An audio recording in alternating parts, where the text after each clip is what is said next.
মাধ্যমিকে তৃতীয় স্থান কতুলপুরের ঈশানীর, ভবিষ্যতে স্বপ্ন বিজ্ঞানী হওয়ার। রাজ্যের মাধ্যমিক পরীক্ষায় 693 নম্বর পেয়ে তৃতীয় স্থান অধিকার করল বাঁকুড়ার কতুলপুর সরোজবাসিনী বালিকা বিদ্যালয়ের ছাত্রী ঈশানী চক্রবর্তী। তার এই সাফল্যে গোটা কতুলপুর জুড়ে খুশির হাওয়া। ঈশানীর বাবা কতুলপুর হাই স্কুলের প্রাক্তন শিক্ষক এবং মা ওই একই বিদ্যালয়ের বর্তমান শিক্ষিকা। এমন শিক্ষক পরিবারে বেড়ে ওঠা ঈশানী ছোট থেকেই পড়াশোনায় মনোযোগী। ভবিষ্যতে বিজ্ঞানী হওয়ার স্বপ্ন দেখেন এই কৃতি ছাত্রী। নিজের সাফল্যের পেছনে বাবা মা ছাড়াও স্কুলের শিক্ষক শিক্ষিকা, প্রাইভেট টিচারদের অবদান স্বীকার করেছে ঈশানী। সকলের আশীর্বাদ ও পরিশ্রমের ফলে এই সাফল্য সম্ভব হয়েছে বলে জানায় সে। স্কুল কর্তৃপক্ষ এবং স্থানীয় বাসিন্দারাও ঈশানীর এই কৃতিত্বে গর্বিত। সকলেই তার উজ্জ্বল ভবিষ্যতের কামনা করেছেন।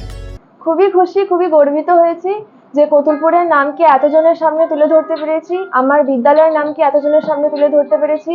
মা বাবা, শিক্ষক শিক্ষিকাদের, স্কুল টিচার, প্রাইভেট টিউটরদের আশা পূরণ করতে পেরেছি। খুবই গর্বিতের জন্য। তার কোনো নির্দিষ্ট নিয়ম থাকেনি।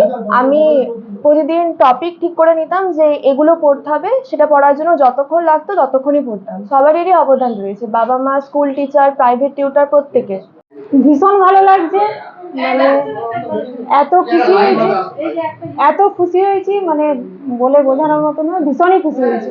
এর পিছনে আমি প্রথমেই বলবো ওর নিজের চেষ্টা, নিজে আপ্রাণ পরিশ্রম করেছে, রাত দিন প্রচুর খেটেছে, হ্যাঁ, এবং সময় ফালতু নষ্ট করতো না। আর তারপরে আমরা তো আছি, বাবা কতুলপুর হাই স্কুলের শিক্ষক ছিলেন আর আমি শিক্ষিকা কতুলপুর হাই স্কুলে। আমরা তো চেষ্টা করেছি, আর প্রাইভেট টিচাররা নিজের সন্তানের মতো পরিশ্রম করেছেন। নিজের সন্তানকে যেভাবে দেখায় সেভাবে আলাদা করে দেখাতেন। আমি তো গর্ববোধ করেছি, খুবই গর্ববোধ করেছি, এবং যাতে আরও এই অনুপ্রেরণা পেয়ে যাতে আরও অন্য ছেলে মেয়েরা যারা আরও উন্নতি করতে পারে সেইটুকু আশা করি। আর তো মেয়ের ইচ্ছা হচ্ছে সায়েন্টিস্ট হতে চায়, এইটুকু।